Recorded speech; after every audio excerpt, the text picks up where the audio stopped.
Syederalun gempa bumi bermagnitudo 7,9 dilaporkan mengguncang Turki bagian selatan pada Senin 6 Februari 2023 pagi.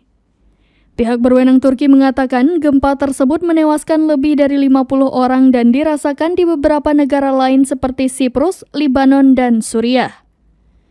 Pusat Penelitian Geosains Jerman menjelaskan gempa tersebut terjadi pada kedalaman 10 km atau 6 mil di dekat kota Kahramanmaras, Turki Selatan. Saksi mata yang berada di kota Diyarbakir, Turki Timur, mengungkapkan getaran akibat gempa berlangsung sekitar 1,5 menit dan memecahkan jendela rumah.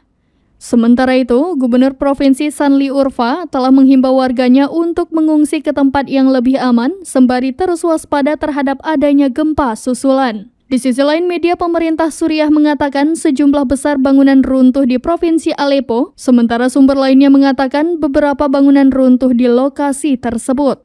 Presiden Turki Recep Tayyip Erdogan menyampaikan doa mendalam bagi warga yang terdampak gempa tersebut. Seluruh unit dan pihak terkait sudah dikerahkan dan bersiaga untuk menangani dampak pasca gempa di bawah koordinasi Badan Manajemen Bencana dan Situasi Darurat Turki.